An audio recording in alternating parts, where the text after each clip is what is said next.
안녕하세요. 한방재활의학과 전문의이자 한의학 박사 디스코 한의원 은영주 원장입니다. 6월, 7월은 강의 시즌이라서 한의사분들 대상으로 이제 강의를 하고 있는데요.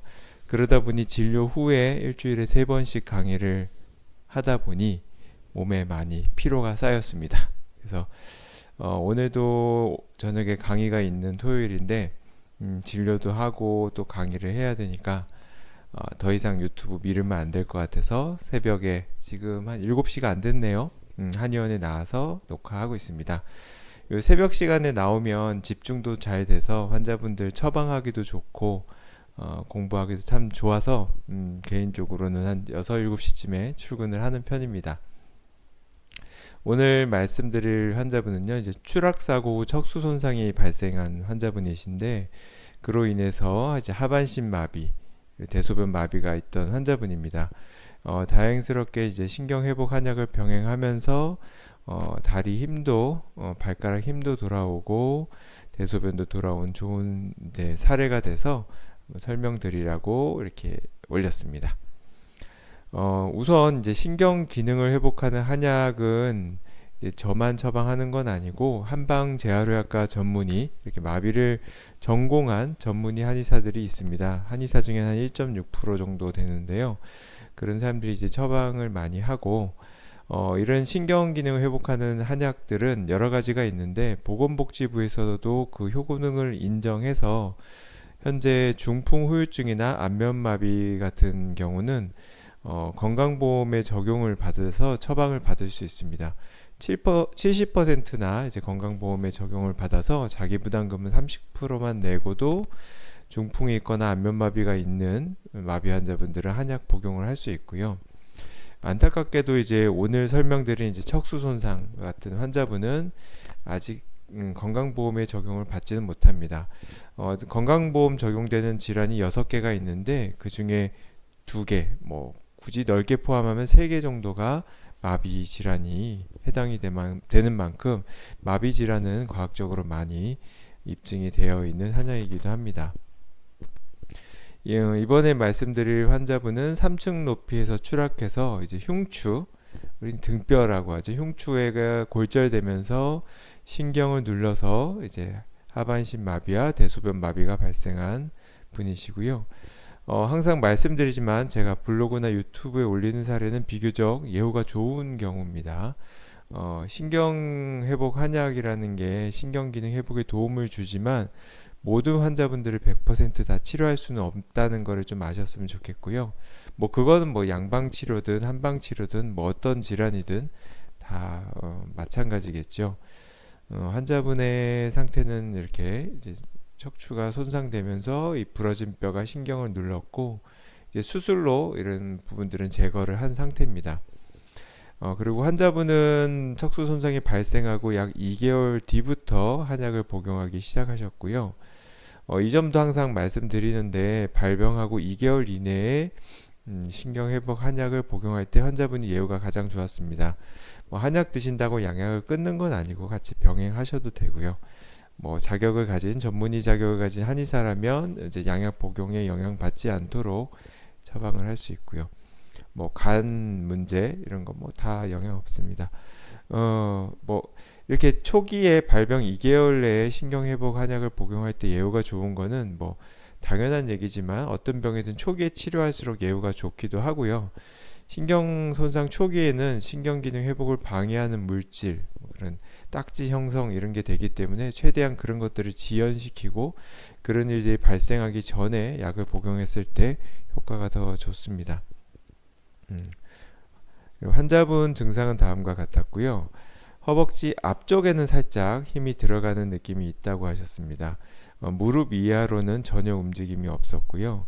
소변과 대변에 이제 마려운 감각은 조금 있는데 이제 스스로 볼 수는 없는 상태였고요. 이제 하반신에 감각이 전혀 없던 상태였습니다. 그래서 이제 한약은 다음과 같은 효능이 있는 약재로 구성했는데 신경기능 회복하는 약재들이 제일 많이 들어갔고 그리고 2차 손상, 염증이나 여러 가지 부종 이런 걸로 인해서 생기는 2차 손상을 예방하는 한약을 넣었고 신경이 이제 퇴행하는 걸 예방할 수 있도록 한약을 넣었습니다. 그리고 이제 재활 치료나 이제 마비의 자연 회복을 돕기 위한 보약 이런 걸 같이 넣었고요. 그리고 사고가 생기면 대부분 불안하고 우울하고 이런 증상들이 생기기 때문에 외상후 스트레스 장애 또는 불안 우울증을 개선하기 위한 한약도 넣었습니다.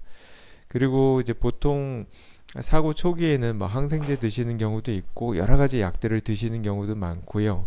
또 지병이 있는 분들은 원래 드시던 약들까지 포함해서 뭐 약이 적으면 뭐 두세 개에서 많으면 뭐 여덟 아홉 개, 10개까지 드시는 분들이 있기 때문에 간에서 그런 걸 대사하는 게 매우 힘듭니다. 그래서 간을 보호하는 약제도 같이 넣었고요. 근육 강화나 근피로 개선, 이거는 뭐 재활 훈련하게 되면 마비된 환자분들이 재활할 때는 굉장히 힘들기 때문에 체력적인 부분뿐만 아니라 이제 근피로 개선 좋은 약제들도 넣었습니다. 환자분 수술 후 사진이고요. 환자분은 이제 발병 초기부터 약을 드셨고 증상으로 볼 때 약간의 움직임은 있었기 때문에 자연 회복도 잘 될 걸로 보였는데 생각보다도 더 회복이 빨랐습니다. 판약 복용 2개월 뒤에 감각이 회복되기 시작했고 허벅지만 살짝 힘이 들어가던 것이 무릎에도 힘이 들어가기 시작했습니다. 대소변 증상은 비슷하지만 감각이 좀 생겨서 대변이 나오는 감각이 생기셨다고 했습니다. 일부 이제 호전이 빠르게 이제 좀 시작된 편인데요. 일부 주근 신경을 제외한 주변에 손상된 신경이 그 기능을 빠르게 회복하기 시작된 걸로 보이고요. 이렇게 빨리 회복되는 경우는 뭐 주근 신경이 그렇게 많지 않은 경우에 가능합니다. 물론 이제 이 한약을 또 빨리 복용했기 때문에 신경의 퇴행 및 2차 손상의 예방도 많이 되고 기능 회복도 좀 빨라진 덕분이기도 하지요. 하지만 이렇게 빨리 되는 경우보다는 보통 3에서 6개월 사이에 호전이 되기 시작되는 경우가 제일 많습니다. 그리고 환자분은 척수 손상이 되고 병원에서도 예후를 좀 나쁘게 봤어요. 못 걸을 거라고 또는 이제 다리 힘이 안 돌아올 거라고 얘기를 했는데 그와 달리 이제 한방적인 치료를 병행하면서 이게 예후가 빠르게 좋아지셨기 때문에 한약이 충분히 의미가 있었다고 보입니다. 그리고 한약 복용 3개월 후에 이제 대변을 자가 스스로 대변과 소변을 볼 수 있게 되셨고요. 너무나 좋은 이제 소식은 발가락에도 힘이 들어가기 시작했습니다. 이게 마비, 척수 손상된 분 중에서는 무릎하고 허벅지까지는 힘이 들어가도 발목이나 발가락에 힘이 들어가지 않아서 나중에 걷게 되더라도 이게 되게 불편함이 많이 생기는 경우가 있는데 이렇게 발가락까지 힘이 생긴다는 것은 발목, 발가락 신경들이 회복되고 있다는 것이고 머지않아 힘도 돌아올 것이라는 것을 의미하기도 합니다. 대소변 같은 경우도 1년 이상 걸리는 경우가 많은데 이분도 빨리 회복이 되셨고요. 아마도 제가 더 보고 판단을 해야 되겠지만 이제 발가락까지 힘이 생기고 대소변도 자가로 볼 수 있기 때문에 나중에 잘 걷고 뛰는 것까지 가능하지 않을까 싶습니다. 물론 이제 한약만 잘 먹는다고 되는 건 아니고요. 재활 치료도 열심히 받으셔야 됩니다. 한약이 재활의 자연 회복을 돕고 신경 기능 회복을 돕는 효과들이 크다면 재활 운동은 그런 근육을 키우고 근육을 재교육시키고 신경을 재교육시키는데 또 큰 의미가 있다고 보입니다. 그래서 한방치료, 양방치료, 재활치료 모두 다 적극적으로 할 때 예후가 좋겠죠. 뭐 어느 한 가지 치료만 한다고 다 효과가 있는 건 아니겠죠. 예. 이렇게 많은 분들이 다 이렇게 빨리 좋아지시면 좋겠는데 변화가 통 없는 분들도 계시고 또는 늦게 오셔서 호전이 안 되는 분도 있고 뭐 늦게 오셔서 늦게라도 호전이 되는 분도 있고 빨리 오셨는데 늦게 회복되는 분도 있고 되게 다양합니다. 제가 25년 동안 마비 환자를 보고 있는데 아직도 예후를 정확하게 판단하기는 어렵습니다. 뭐 양방도 마찬가지죠. 의사분들도 이런 마비 환자분들은 어떤 예후를 판단할 때 최소 6개월은 지나고 나서 판단을 한다고 합니다. 어쩔 수가 없어요. 이게 예측 불가능하고 MRI를 찍고 근전도를 하더라도 그 예후를 정확히 판단하기는 어렵거든요. 어쨌든 결론은 한방적인 치료, 한의학에서도 과학적으로 신경기능 회복하는 한약들이 입증이 되었고 일부 질환은 의료보험도 되는 거고요. 그리고 한방 치료를 기왕에 시작하실 거면 최대한 발병 2개월 이내에 급성기를 치료 끝나고 재활 치료를 시작할 수 있는 단계라면 누구든지 한방 치료를 병행하셨으면 좋겠고요. 일부 이제 한의학을 잘 모르는 이제 공부를 많이 못한 의사분들 같은 경우는 한약을 복용하지 말라는 경우가 있는데 그건 대부분 뭐 간에 무리가 된다라고 생각하시는데요. 그거는 피 검사를 통해서 간 수치가 높아지는지 확인하면 되는 간단한 문제이기 때문에 뭐 피 검사하면서 먹겠다고 하면 대부분 양심 있는 의사라면 처방을 같이 복용하도록 하게 됩니다. 요즘은 뭐 대학병원에서도 한약 복용 많이 하고 과거에는 못 먹게 했던 병원도 먹게 하고 심지어 뭐 한의사가 상주하는 병원들도 많이 있으니까요. 예. 그리고 실제 저도 이제 개인적으로 통계를 냈을 때 6개월 이상 이런 마비 환자분들 한약을 복용했을 때 간 수치가 높아지는 경우는 1% 정도 내외였습니다. 그만큼 적고요. 단지 이제 부작용이라면 약이 워낙 많은 양이 들어가니까 소화불량이나 설사 같은 게 나타날 확률이 한 10% 정도 있습니다. 뭐 그런 정도의 부작용 외에는 잘 없고요. 한 케이스 빌리루빈 수치가 높아진 경우가 딱 한 케이스 있었습니다.